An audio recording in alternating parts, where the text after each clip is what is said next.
अस्सलाम वालेकुम viewer, welcome to my channel. आज हम डिस्कस करेंगे डोपालिक सिरप कि डोपालिक सिरप हम कौन कौन सी बीमारी में इस्तेमाल कर सकते हैं, कंट्रा इंडिकेशन क्या है और साइड इफ़ेक्ट क्या हो सकते हैं। तो ये सारा कुछ हम जानेंगे इसी वीडियो में। अगर आपने अभी तक मेरा यूट्यूब चैनल सब्सक्राइब नहीं किया तो प्लीज़ सब्सक्राइब करें, थैंक यू। डोपालिक सिरप का जो फार्मूला है वो लेक्टोलोज यानी कब्ज़ कोशा दवाई है। यानी ये डोपालिक सिरप जो है शदीद कब्ज़ के लिए इस्तेमाल किया जाता है।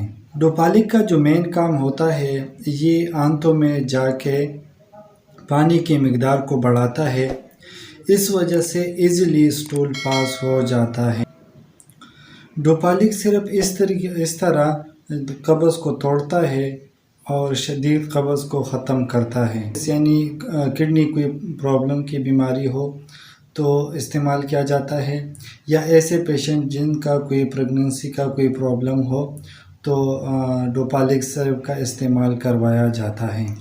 और हेपेटाइटिस की वजह से जो पेशेंट कोमा में होता है और जिनका लीवर काम नहीं कर रहा होता, जिसकी वजह से आंतों का सिस्टम डिस्टर्ब होता है, तो ज़ाहिर बात है उन पेशेंटों या उन लोगों में कॉन्स्टिपेशन होता है।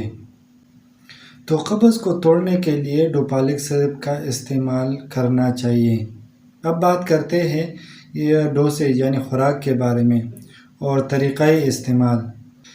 डोपालिक सिरप जो है 1 साल से लेकर 6 साल की उम्र के बच्चों के लिए 5 से 8 ml तक आप दे सकते हैं, और एडल्ट में 20 ml से 30 ml तक आप एक डोज दे सकते हैं।